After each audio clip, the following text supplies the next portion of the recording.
Good evening, everyone.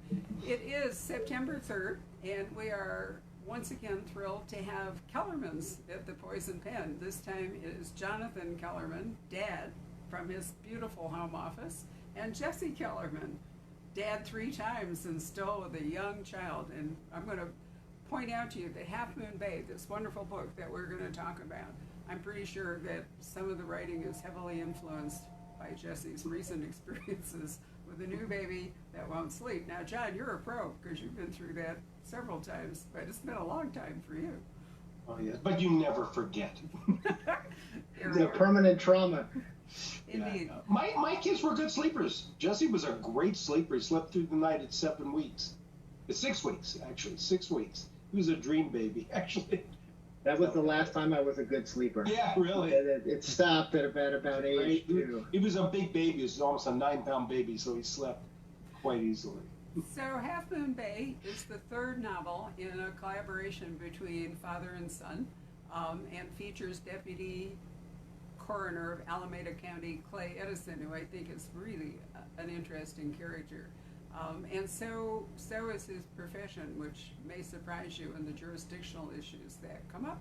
And part of the fun of this book is you get to go back and revisit Berkeley as it might have been in the 1970s through events that happened. And that meant a lot to me because I lived in California till I graduated from Stanford. And Berkeley was, even then, guys, an interesting and unusual place. And it always has been. So it's a lot of fun to revisit it with the two of you, and we'll go. But let me ask you this one question to start it off. How do you two refrain from killing each other by writing a book together? Because, I mean, father-son dynamics are not always perfect to begin with, and it must add all kinds of extra layers to be writing a book together. Well, this is perfect. What are you talking about? This is perfect. We front-loaded all our conflict when Jesse was a teenager.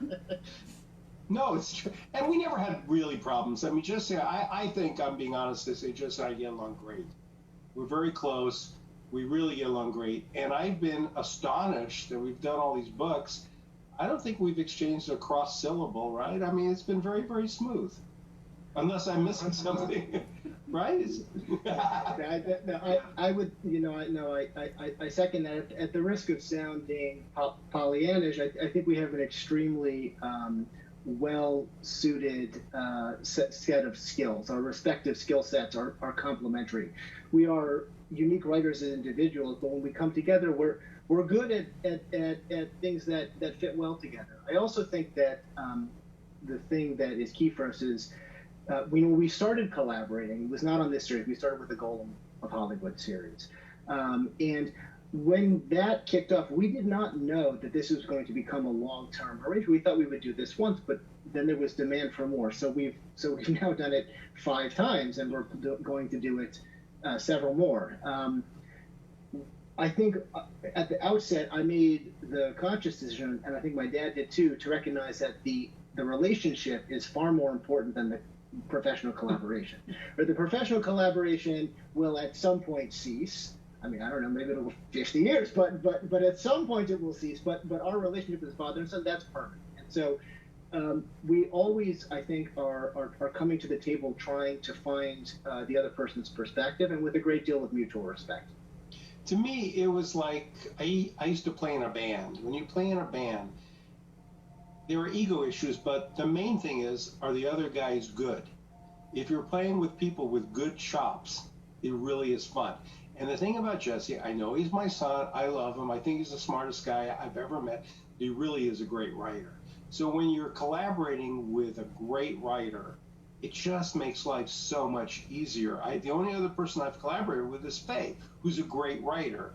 And when we did a couple of books also, we had very smooth sailing. We really, I pride myself on being a guy who gets along with people. Back when I was a psychologist at Children's Hospital, I had a staff of 12 people. And all the psychologists on my staff, 40 years later, are still my friends. So, I mean, getting along with people is a big thing to me, but it hasn't been a challenge. I mean, it's been going smoothly. This is a strange year, so other things have been stressful, but the writing itself has been fine. No, the writing is a refuge Yeah. during the chaos. Well, I asked the question in part because Jesse is an award-winning playwright as well as a novelist, and John has been a professional in psychology and psychiatry for forever, as his best-selling Alex Delaware series reveals. So you do have different skill sets. I always find it fascinating that, as a playwright, you turn novelist so easily, Jesse, because you wrote some wonderful books on your own as well as with your dad. Yeah. Well, Stephen King said it. He said he read one of our books and he said, "I know your voice. I know Jesse's voice. You have created a new voice." I thought, what a wonderful, sweet thing to say. So it's not my book. It's not Jesse's book. We're both in there, and we have managed to find a hybrid voice. I think Jesse's background as a playwright and a director and an actor made it easier because he was used to collaborating. Yep. Theater is a collaborative endeavor, and Jesse enjoyed that.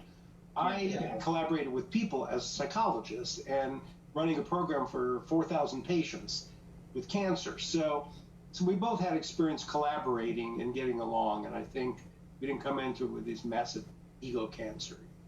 There's something very comforting about the fact that I have a partner who's written 40 books and has this endless this bottomless well of creativity. There are moments when I get I won't say stuck because I don't know that I've ever truly experienced writer's block in the sense that I feel out of ideas.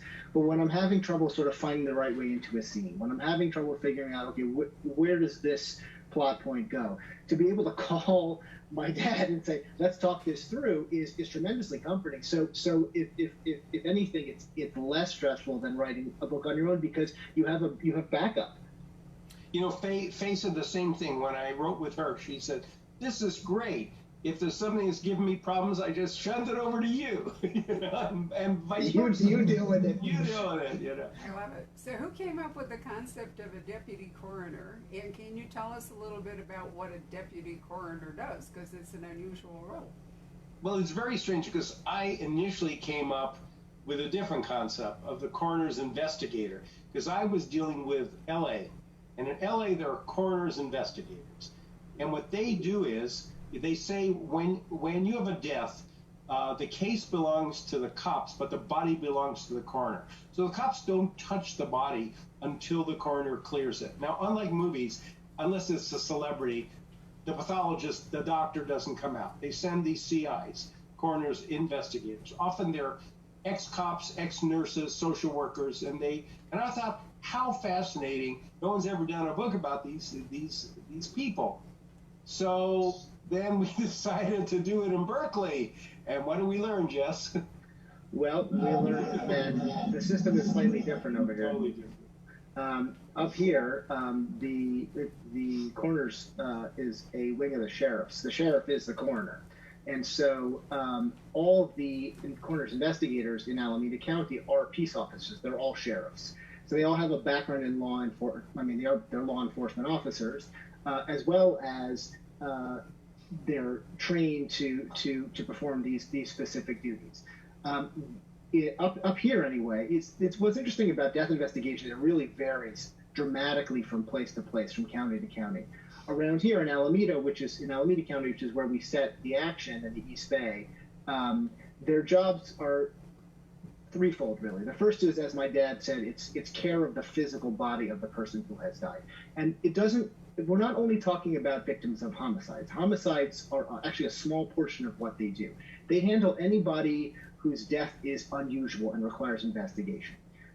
So they appear at the scene of a death. It could be an obvious evident homicide where you got a guy with a knife sticking out of him, where you have bullet holes, but also suicides, accidents, or situations where it's just not clear what happened. Their job is to show up and take custody of the body as well as all the possessions that are on the body. A secondary job they have is to secure the decedent's property, meaning anything valuable in their house. They're the ones who put the seal on the door, do not come in. And most of the time, they're not protecting that much, but in cases where there are large estates, it's their job to make sure nobody comes in and steals stuff. Particularly, my contact in the coroners here has told me a ton about this. It's particularly important. They're very concerned that people don't break in and steal medication and guns. Those are the two things that they always take from somebody's house, because those are the things that if they get out can kill another person. And so they confiscate, or not confiscate, they take custody of all medication, as well as things of obvious value, jewelry and things of that nature. So that's job number 2. And job number 3 is they're the ones who are charged with finding, locating, and contacting and informing the next of kin. Which is sometimes more complicated than it sounds, because with coroner's cases, all the coroners say, I don't want to be a coroner's case. A lot of times coroner's cases are people who are indigent, people who are in unusual, very dire circumstances, people who are homeless. And so finding next of kin is not necessarily a snap your fingers kind of thing. It requires some tracking down. And they're the ones who are, at least if the next of kin are local, they go in person and pay a visit and inform them that their loved one has died. And they're supposed to stay on site with the next of kin until somebody else can arrive, either family, friends, clergy, somebody who can make sure that that person who's just been given horrible news is going to be safe, emotionally safe, and they're not going to do something to harm themselves. So they have this strange duality to their personalities. On the one hand, they're investigators, they're cops, they're looking for the truth. And on the other hand, they have a sort of a role of counselor to people who are bereaved. Oh, sorry, there's one more important aspect of the job which I left out, which is that once the body comes in and the autopsy is performed not by the coroner's investigators, performed by a physician, the pathologist. That's the person who does the autopsy. But then the coroner's investigators take the findings of the autopsy along with all the other findings from the scene, and they rule on what's called the manner of death, which is not the cause of death. So the cause of death is, what is the physical thing that killed you?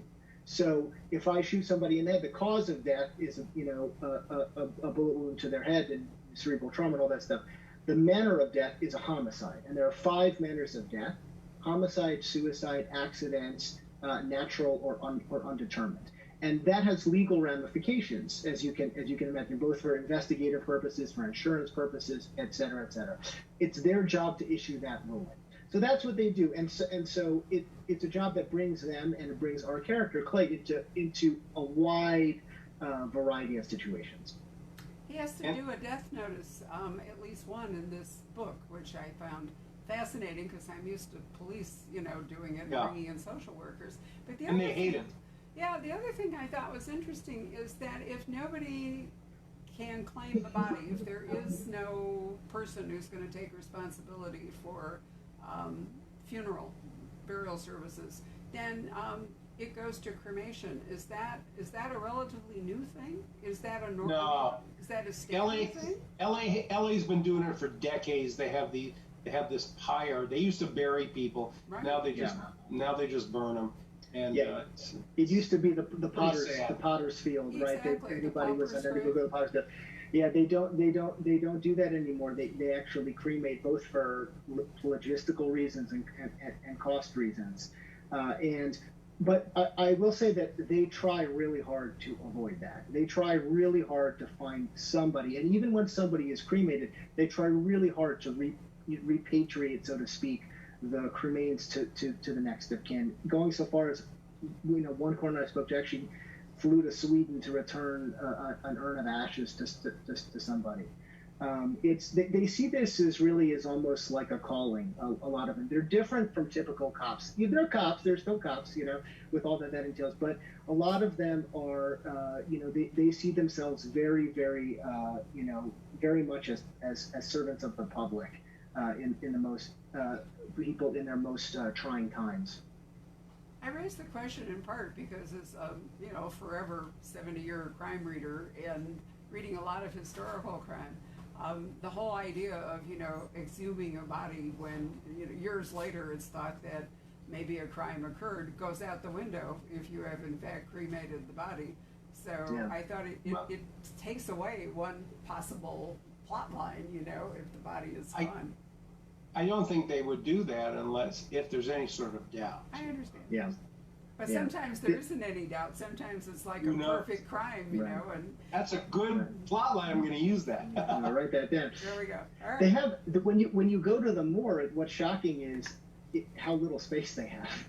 There's just not that much room there. I mean the freezers that they have are packed, and sadly, and you can't keep everything for. They keep as typically this is not just Alameda, but they keep tissue samples. They keep anything that they think could be germane to the solution of a crime at some point. But at some point they run out of space and they got to do something. Morgues are strange places. The first time I saw a morgue, I was 15. I was in boarding school, and one of my classmates was applying to college. And, they assign an alumnus. And the alumnus they assigned to him was the county coroner in Baltimore. And he said, "Want to come with me, John?" I was 15 years old. I was a junior in high school. We went out to Chesapeake Bay, just walked into the morgue. First thing I saw were 5 dead bodies, including a child on a slab. People going to vending machines, eating food, eating candy bars. I was 15 years old. Nobody paid attention to me.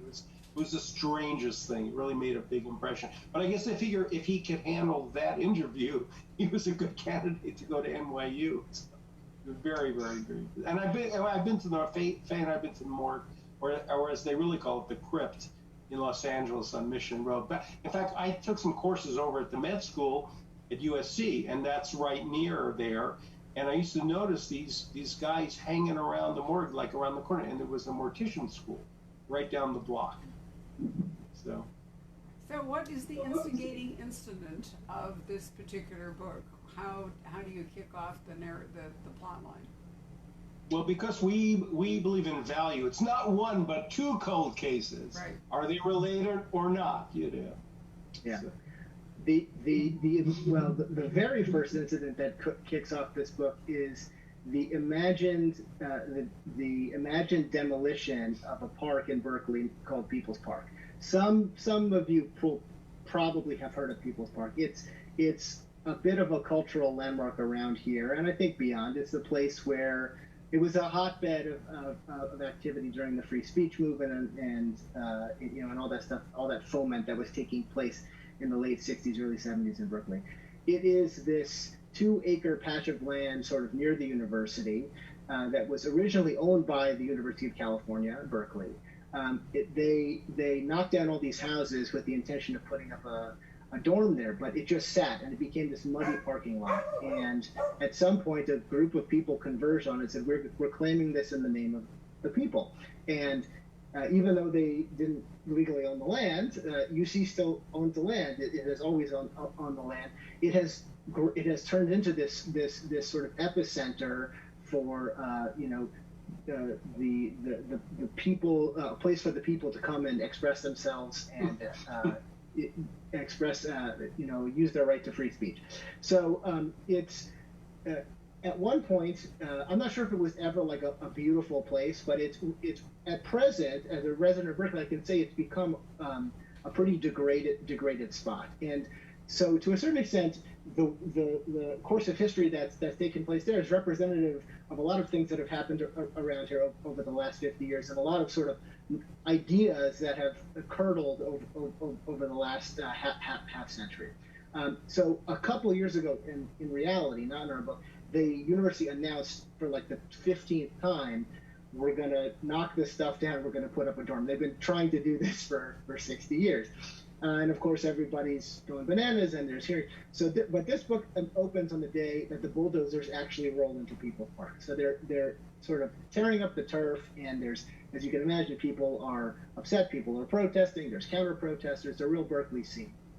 And as they are ripping up the free speech stage, they discover something that should not be there. They discover human remains, and that is what triggers this story, which, as my dad said, is really 2 stories. So did you decide at the outset that you would have 2 for extra value, or did it just sort of develop? No, because we outline before we write, so we know where we're going. I mean, we both outline, and we outline together. Even before the book starts, we spent a lot of time talking to each. We live in different cities, but I'll fly up there. Well, in the old days, I would fly up there. He would fly down here, and we would talk. But we knew where we were going.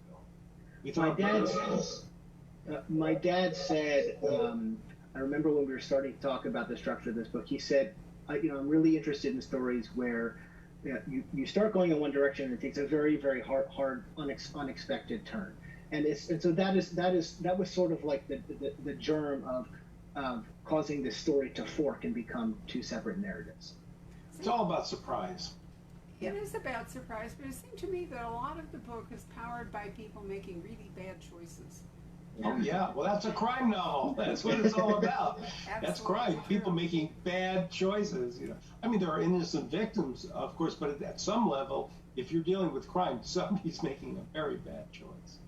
I think one thing that's important to us, though, obviously there's a lot of terrible decisions made in this book, but I'm always thinking, and I think my dad is always thinking, why would that seem like the right decision to the person at the time? Even though in retrospect it's clearly a terrible thing. And sometimes the answer can be as simple as, if you're talking about somebody who really just doesn't have any impulse control, people with bad impulse, but there are other instances, and I think this book is actually that, where the context of what is happening makes something seem like the correct decision at the time, but it compounds and becomes something terrible. This is the kind of structure you get in books like A Simple Plan, where like things, like this step one sounds really, really logical, and it leads to step two, which also sounds logical. But by the time you're at step 50, the results are utterly catastrophic. And that's interesting because it takes people as humans, not as monsters.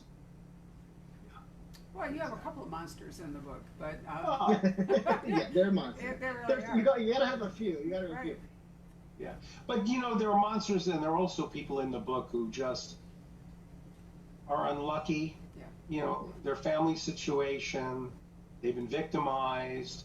I always try in my novels and in the books that Jesse and I write together to understand everybody as much as I can, to understand everybody. Yeah. Well, you certainly have a wide variety of characters. I mean, one of the things, it's a big tapestry. You have old people, you have babies. You have teenagers who always seem to be the people making the most unfortunate choices. Because their frontal lobes aren't developed. Yeah. But the other thing I thought was fascinating in the book, and you have a great line, I don't know if I can find it to quote it again, but when you talk about the erosion of privacy, how it snuck up upon us and all, and then you create an investigation for Clay where the digital age can't really come into play because in the 70s, the records that he needs to access are the old, pencil and paper and, filed away thing. And I thought it was great that you interplayed those two things, the old school investigation as opposed to, the modern way where you just look stuff up. So right. I assume well, you have fun with it. It's true. We do, but the other thing is that even with technology, every other show, DNA, all this forensic stuff, great stuff. I mean, it's made a big difference. Cops love it. A lot of high tech, but most homicides are still solved by just perseverance. Cops just persevering, talking to lots of people. And I think forensics account for solution in maybe 10% of homicides. So it's a lot more sexy to look at technology, but the human element, I think, is what interests us. When you go back and look at old case files, as we have done, it's shocking what is not there. I'm always very interested in how institutions preserve their records. And because it says a lot about what they prioritize, right? What do we deem worth preserving? And some institutions try to collect every scrap, and some edit history to be more favorable to them. And particularly when you're dealing with cold cases, the question is always what is not here? What did not make it into the file? Which is a lot, because as my dad just said, crimes are committed by people, and people are motivated by desires and drives and emotion and greed and things, and those are things that are difficult to capture in a piece of paper. They're also difficult to capture even in the digital age. As my dad said, there's still a lot of detective work that is taking place between the bytes, right? Because as we know, the selves that we document on the internet are not accurate depictions of ourselves, right? They're our best, they're the curated version of ourselves. I really love what you did with the fire department. I thought I'd never even considered both the public face and the PR effect of the fire department, and how, in general, everybody's happy to see firemen where they may not be happy to see other public servants. Definitely. I had firefighters and police officers as patients when I was in practice, and firefighters were just like the really mellow version. There was a commonality, but every single one was a really nice guy, because they're out saving lives, and they generally, except in extreme situations, don't have to deal with the unpleasantness that police have to deal with. Right. Yeah, no, everybody is always relieved to see the fire department show up. Nobody's like, except maybe the arsonist. Yeah, the right? pyromaniac. Everybody greets the firefighters. I spoke to a friend who's an Oakland firefighter, and he told me this. He said they've been in situations where there's literally gunfire coming across the street, and they will stop so that a fire truck can go through. He's had that happen to him.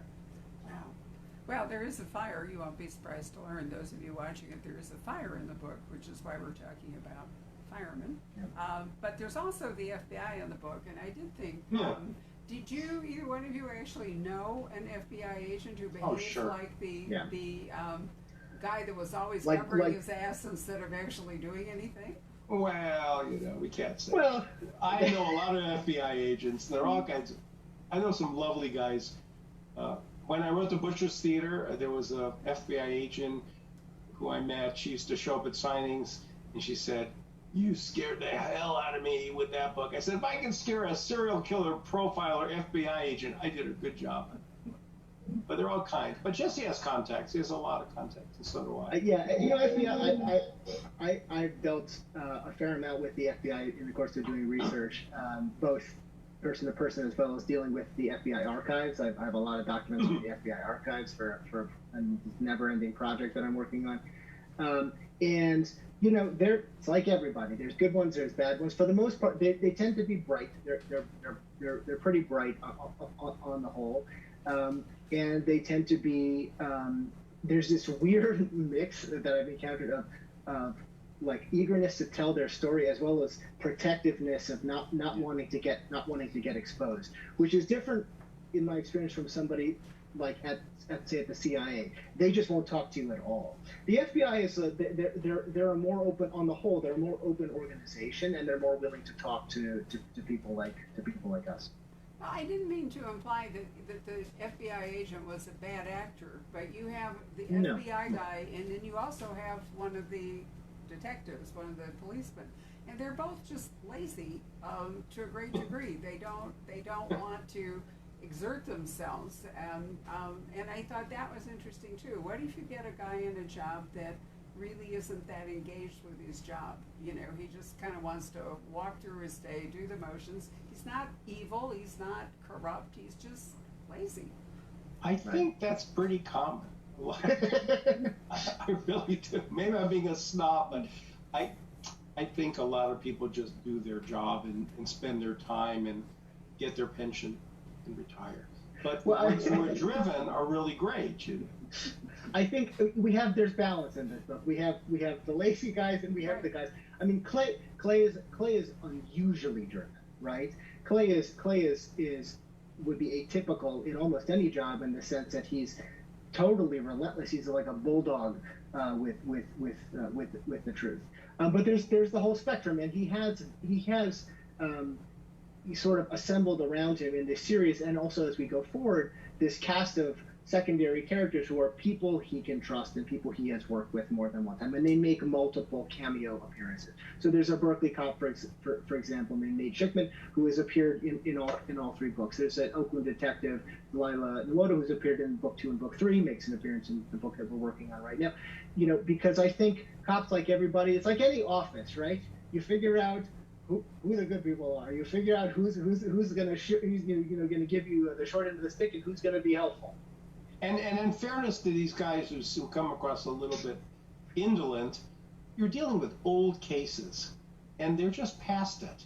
They might have been more enthusiastic at the time they solved it, but they don't want to be confronted with their failures. Yeah. It's very unpleasant.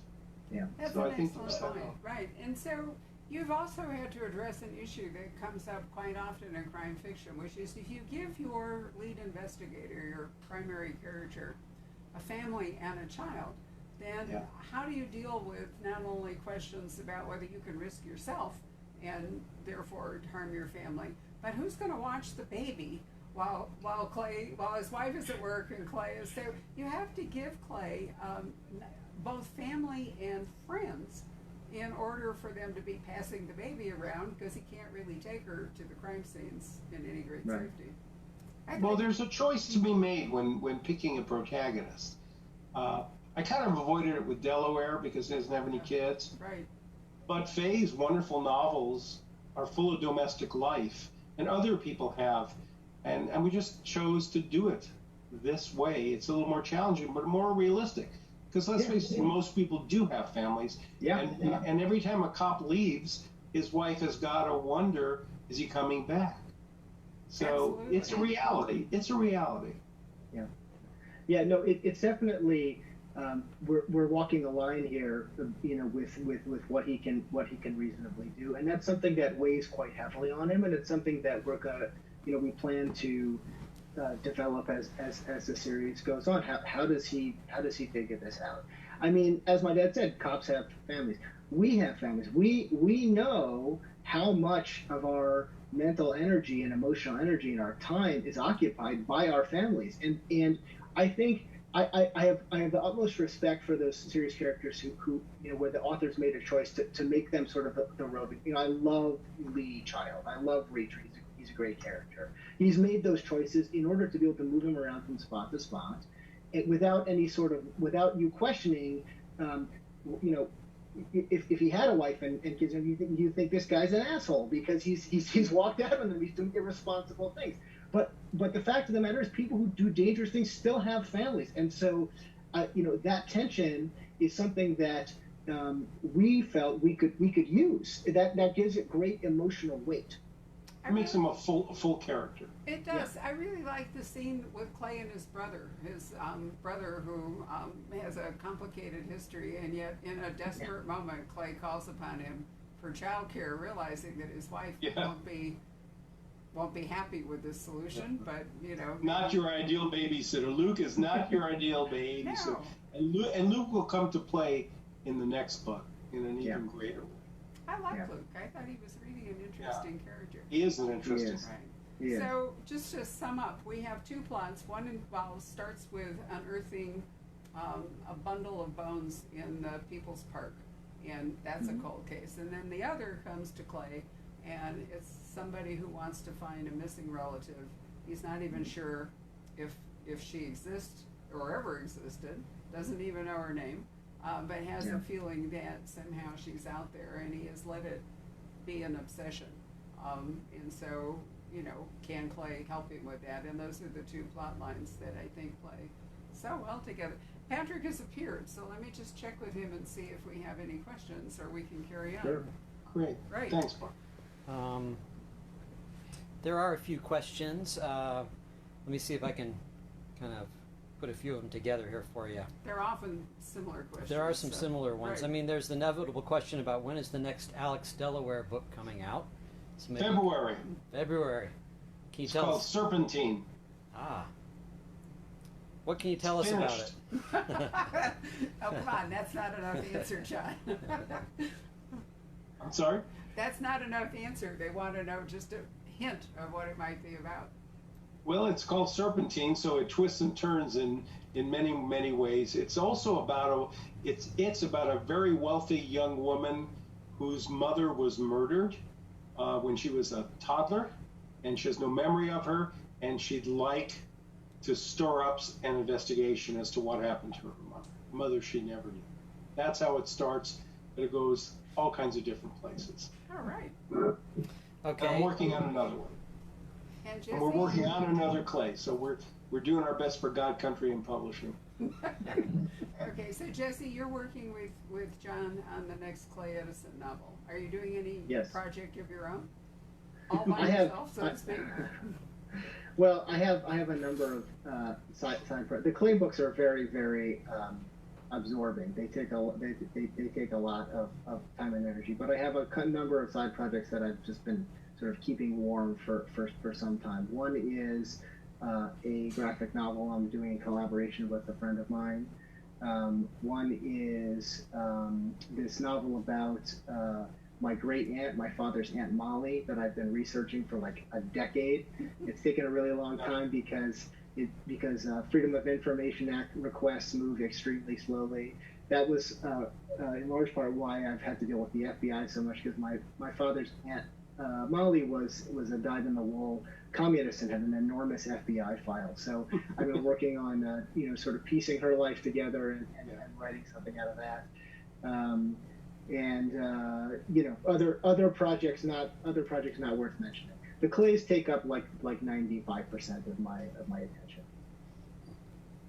I have a couple of questions here, which are just basically about how did you decide to collaborate together in the first place? And you addressed that a little bit, but a few people are asking. It was by accident, really. I had gotten the notion for the first Golem book, Golem of Hollywood. And I wrote about 80 to 100 pages of it. And I had two other books that I was writing, as well as some other projects. And it was overwhelming. And I was going to put it aside because I knew it was going to be a huge book and a complex book. And Jesse and his family happened to be down visiting us, which we like when that happens, with his wonderful wife and 3 amazing kids. And I was talking to him about it. I said, I need some help on this. And he got into it, and then we decided to give it a try. And that's how it started. And we had so much fun. We did another Golem book, and then we decided to switch to the Clay series. And now we're on the 3rd one of those. So it just was kind of an organic thing. And, it's fun. Graham Greene said that when a writer turns 60, there's only 2 reasons to write: fun and money. I just turned 71, so I've definitely been for 10 years. If it's not fun, I don't want to do it. So Jesse, is that your memory of this collaboration? Yeah, more or less. I mean, I'll add one wrinkle, which is that my dad, my parents went to Prague, and my dad had the idea for this book, the book that would become the Golem of Hollywood. And as he said, he wrote a good chunk of it. He brought it back, and he was just sort of like, I don't know, this doesn't seem, it was out of his usual, wheelhouse. But he showed it to me, and I just thought it was so great, and I was really encouraging him to work on it. And I'll say one thing, which is, it was really cute to see my dad, who's this really accomplished guy, who's like a lion in his field, sort of shyly giving me this message, like, oh no, I don't know, but what about this? But I thought it was, but I was so taken with it. I said, you really got to do this. And he said, I can't have enough energy. And he said, well, why don't you just write it? And I said, well, I'm not just going to write your book. Why don't? And we just sort of, went back and forth. And eventually we said, well, let's try doing it together. But there was no plan of attack. It was not organized. We didn't know if we could sell it. We didn't know if we could finish it. We didn't know what it was going to become. We didn't know how we were going to work together. That was utterly improvised. At this point, having done a number of books, we have a system worked out, and it's much more streamlined. But it was really by the seat of our pants with that first book. I think some of the best experiences in life are, I won't say serendipitous, but organic, in the sense that I'm just not a big planner.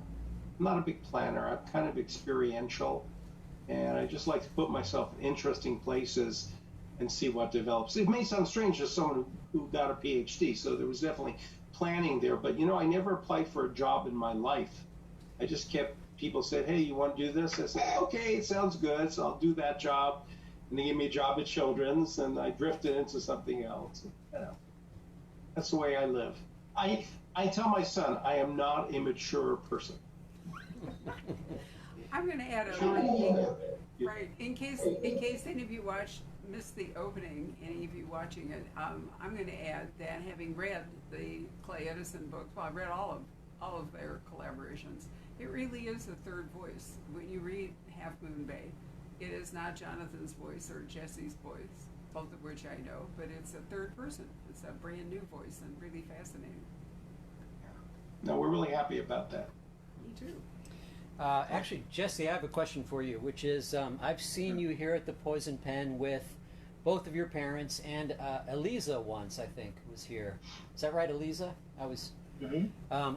And I just have a question. It seems like it's pretty amazing to watch the whole family in action and the dynamic that takes place. And I couldn't help myself thinking, wow, what a magical childhood that you all must have had. You know, I mean, just surrounded by this artistic, wonderful environment. True? Oh yeah, it was just rainbows and unicorns. So I had a terrific childhood. It was flawless. I was not conscious.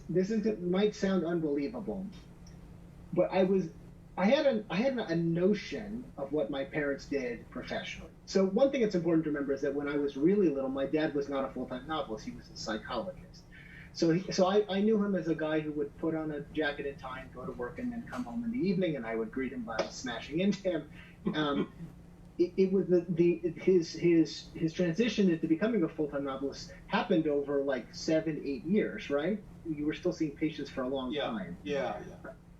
So even once that happened, I had an idea of what they were doing professionally, but I did not have a sense of sort of who they were in that world, like what their stature was in the crime world. And that was because I, like most kids, was totally uninterested in my parents' interior lives, especially as I became a teenager, right? Like, there's nothing less interesting than what your parents are thinking about. And so I was able to sort of like, shield myself from any, possible goodwill or sympathy for what they were going through. I was just an asshole teenager. The one thing that was extremely important, and that I absorbed really osmotically just by being in the house, was that I saw what my parents did, and I saw that they treated it as a job. They were professionals. They were not the kinds of writers who came downstairs in sweatpants, unshaven, and then proceeded to wait for the muse to show up and knock on the door. They were extremely organized. For all my dad says about not being someone who plans, he is an extremely organized thinker, and he outlines and he edits, and he's very meticulous in what he does. I think what he's referring to, which I feel as well, is that creatively you have to be sort of like open and tuned to the universe and receptive when it gives you these ideas, and when spontaneous creativity visits you. You have to be tuned to that wavelength. But the way they treated it as a job, and the way they wrote a book 1 page at a time, that adds up over time to become 400 pages, that was extreme. That was vital in my learning how to structure my writing life. And I think it also helped that when Jesse was interested in becoming a writer, we didn't poo-poo it. Right. But our family, and I think Faye gets a lot of the credit, we had an assistant once who said, Faye, you're the first boss I've ever had who cooks. She was such a down-to-earth mother. Here she's writing bestsellers. She's been 30, 40 books, and the kids wouldn't have known it. I mean, she was just a great mom, and she kept things very, very level, which she still does. And the thing is, we have Jesse, who's a writer, and Eliza who writes. But we also have 2 other daughters, Rachel and Lonnie, and they're psychologists, which is interesting. One is a very well-regarded pediatric psychologist specializing in GI disorders. The other one has a private practice for adults in Beverly Hills, very successful women.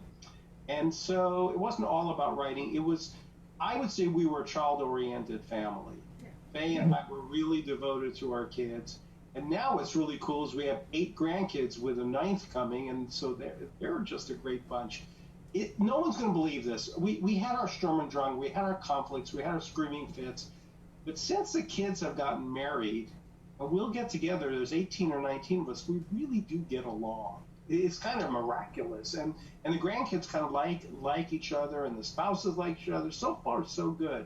I can't take any credit, but you know. I'll tell you 2 things. Yeah. Which is that after we had our first child, our first son was born, I called my dad. It was like about a few days after he came up from the hospital. I called my dad and I said, "Dad, I'm so sorry for everything I've ever done to you." And your sister did it too. Your sister did it too, spontaneously. Yeah, because when she had her first. Now you understand. But I'll also say, so you know, my kids are still fairly young. We have an almost 11-year-old. We have a 4-year-old, and we have a 2-year-old. And they are not interested or aware of what I do. The 11-year-old obviously knows in an objective sense. But my other kids, they only see me when I come out of the office, and I don't talk about my writing at the dinner table. That's not something that I discuss. First of all, it's usually it's boring. It's private. I don't want to I'd rather hear about what they're doing. So if you ask my son, I only emerged from my office, you know, to take a break from my writing. And so if you ask my 2-year-old son, what does Daddy do? What's Daddy's job? His answer is exercise. He says exercise because that's the only time he sees me emerge from the office is to go out to my garage and lift weights. So that's what he thinks I do. That's what he thinks my job. Maybe I wish it was my job, but he's not. They're not aware of me as a writer in any real sense. You know, there was no pretentiousness. It's not like in the movies. It's a great job, but it's a job. And Faye and I both came from other fields. We had doctorates in other fields in healthcare, and we were just into really trying to raise good, unspoiled kids, and we succeeded. I'm very happy to say. Yes, you did. I've been very lucky to spend time with you, and I do think that you are very much a family-oriented, you know, very family-oriented, child-oriented, and all. And there's so much goodwill. In fact, I really came to know you, John, through Jesse, because I felt that, you know, Jesse made me see what a really great parent you are. Thank you very much. Well, I give Faye the credit, really, because I have to admit, if I was in charge, I probably would have hired someone to drive them to school. But she drove them to school. She's just a Midwestern girl and no BS, you know.